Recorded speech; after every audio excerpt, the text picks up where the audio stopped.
Assalamualaikum warahmatullahi wabarakatuh.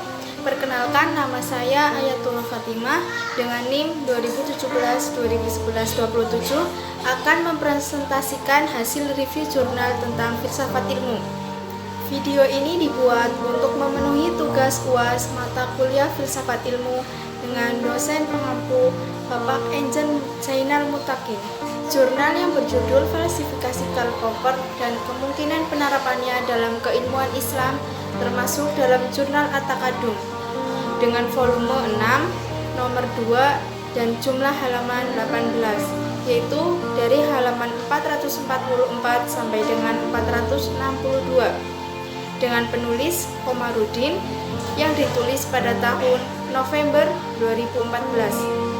Penelitian ini bertujuan untuk yang pertama mengidentifikasi pemikiran falsifikasi Karl Popper, yang kedua untuk mengidentifikasi kemungkinan penerapan falsifikasi dalam keilmuan Islam dengan subjek penelitian yaitu buku-buku literatur.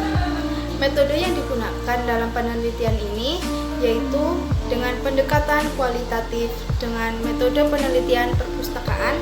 Penggunaan metode penelitian perpustakaan diharapkan mampu menemukan persoalan dalam penelitian yang selaras dengan objek kajian pemikiran falsifikasi Karl Popper. Hasil penelitian yang pertama, Karl Raimund Popper. Biografi Karl Raimund Popper dan karya-karyanya. Karl Popper memiliki nama lengkap yaitu Karl Raimund Popper, merupakan salah satu kritikus pada abad ke-20 yang paling tajam terhadap gagasan lingkaran Wina. Popper seorang pengacara yang meminati filsafat dan masalah sosial.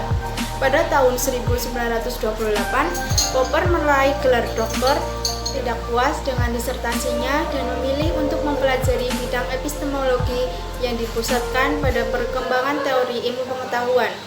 Popper yang berdarah Yahudi harus meninggalkan tempat kelahirannya, sebab pada waktu itu Jerman yang di bawah kekuasaan Hitler telah menduduki tempat itu.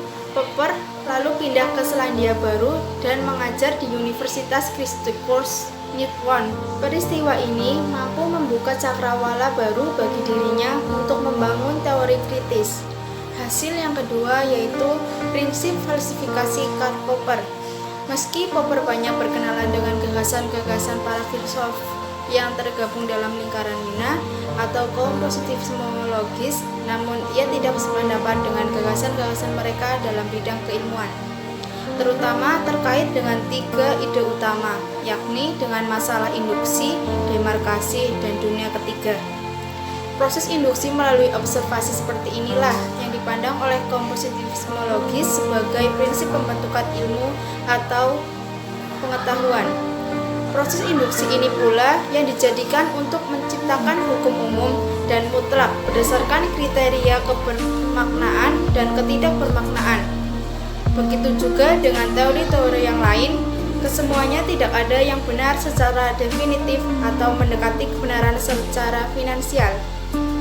Akan tetapi, kebenaran setiap teori hanya berupa hipotesa atau konjektur, yakni sebuah proporsi atau teori belum bisa dipastikan sisi kebenarannya ataupun kesalahannya. Oleh karena kebenaran suatu teori hanya dugaan yang kebenarannya bersifat sementara, maka suatu teori sah untuk ditinggalkan dan beralih kepada teori baru yang lebih memuaskan dalam menjelaskan fakta-fakta yang ada. Menurut Popper, kemajuan ilmu pengetahuan tidak bersifat akumulatif dari waktu ke waktu, tetapi terjadi akibat adanya emilasi yang semakin ketat terhadap kemungkinan salahnya. Teori yang baru akan dilakukan uji hipotesis, dan jika semakin menunjukkan kesalahannya, akan diabaikan dan diganti dengan teori yang baru. Dengan demikian, pada dasarnya aktivitas keilmuan hanya bersifat mengurangi kesalahan sampai sejauh mungkin mendekati kebenaran yang objektif. Hasil yang ketiga yaitu penerapan falsifikasi Popper dalam kajian keilmuan Islam. Teori falsifikasi Popper ini dipandang memiliki kontribusi besar bagi perkembangan ilmu, terutama dalam mengisi kekosongan metode ilmiah yang ditinggalkan oleh Bacon yang hanya terfokus pada metode induktif. mengandalkan penerapan prinsip induktif semata dalam membangun kebenaran suatu ilmu atau teori, tidak lepas dari kelemahan yang menurut Popper hanya akan mengakibatkan kemubaziran atau inkonsistensi logis.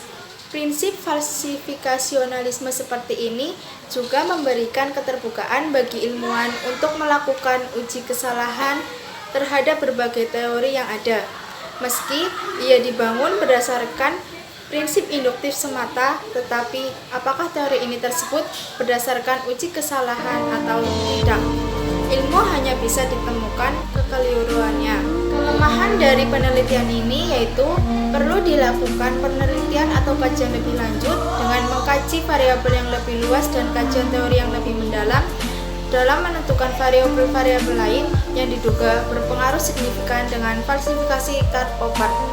Kesimpulan dari penelitian ini yang pertama, Karl menolak verifikasi yang dijadikan sebagai demarkasi kebermaknaan dan ketidakbermaknaan suatu teori atau ilmu yang digagas oleh kaum positivisme, dan sebagai gantinya, ia menawarkan gagasan falsifikasi sebagai demarkasi antara ilmu dan yang bukan ilmu. Kedua, Popper beranggapan bahwa suatu teori atau proporsi ilmu atau pengetahuan tidak dipandang bersifat ilmiah hanya karena bisa dibuktikan kebenarannya melalui verifikasi, tapi bisa diuji testable dengan melalui berbagai percobaan sistematis untuk menyangkalnya. Bila suatu hipotesa atau suatu teori dapat bertahan melawan segala penyangkalan, maka kebenaran hipotesa atau teori tersebut semakin diperkokoh. Semakin besar upaya untuk menyangkal suatu teori, dan jika teori itu ternyata terus mampu bertahan, maka semakin kokoh pula keberadaannya. Yang ketiga, menurut Popper, setiap teori ilmiah selalu hanya bersifat hipotesis, yakni berupa dugaan sementara. Tidak akan pernah ada kebenaran final. Setiap teori selalu terbuka untuk digantikan oleh teori yang baru dan yang lebih tepat. Dan kesimpulan yang terakhir, terlepas dari kelebihan yang dimiliki, gagasan Popper juga tidak lepas dari kekurangan. Karena itu, muncul beberapa kritikus yang mengkritik gagasannya tentang falsifikasi. Meski demikian, gagasan falsifikasi seperti ini tampaknya juga tepat untuk digunakan dalam berbagai kajian.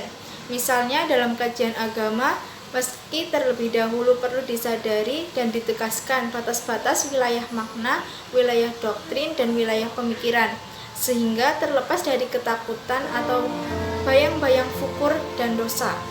Mungkin itu hasil review jurnal yang bisa saya sampaikan. Semoga bermanfaat. Terima kasih. Wassalamualaikum warahmatullahi wabarakatuh.